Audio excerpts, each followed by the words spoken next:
મારી ફરમાઈશ જ નહીં હોતી.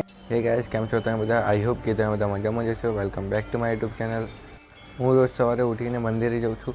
તો પહેલાં ચાલો મંદિર જઈને આવીએ, પછી બીજું બધું કામ કરશું. પહેલાં આપણે હનુમાનજીના મંદિર જઈશું, પછી મહાદેવના મંદિર જઈશ.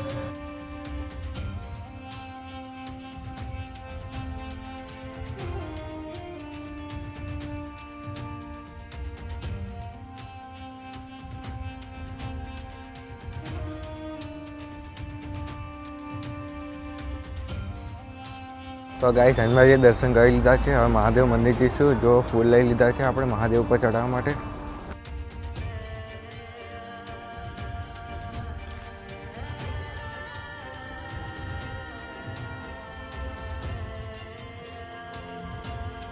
તો ચાલો હવે દર્શન કરીએ અને તમને પણ દર્શન કરાવો. ચાલો,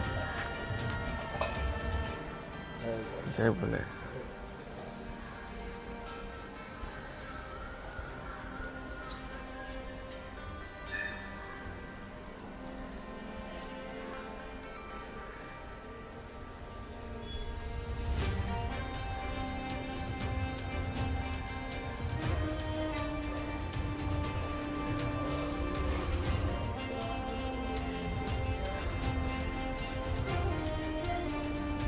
તો મિત્રો, હવે મેં દર્શન કરી લીધા છે. હવે હું ઘરે જઈશ. ઘરે જઈને કંઈક કામ કરીશ.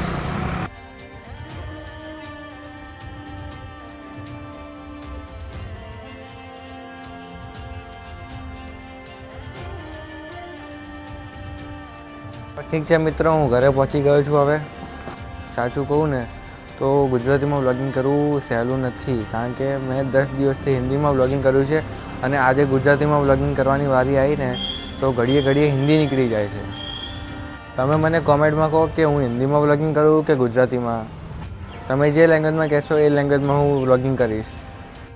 તો જુઓ અત્યારે મારા ઘરની આજુબાજુનો વ્યૂ કેવો લાગે છે.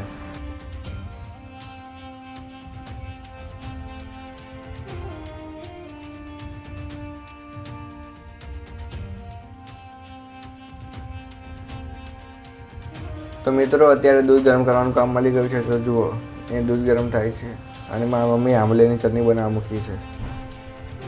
તો મિત્રો જુઓ, આ મારી મમ્મી કપડાં સૂકવે છે અને હું અહીંયા બારી ઉપર બેઠો છું. તો મિત્રો, તમે વ્લોગ અહીંયા સુધી જોયો હોય તો સબસ્ક્રાઈબ કરજો ચેનલને. મારી મમ્મી દાળ ભાત મૂકે છે.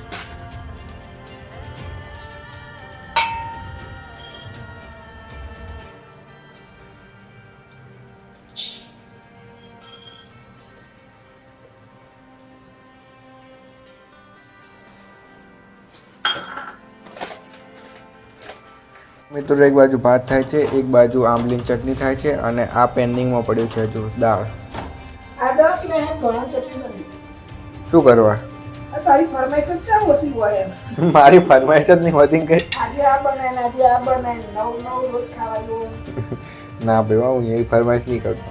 તો એમને કીધું ધાન ચટણી બનાવી. આ આંબલીની ચટણી બનાવી દીધી. જુઓ, આ દાળ એક આદર્શનો સમોસા ખાવા એટલે બનાવવું ના પડે. મારે નથી ખાવા.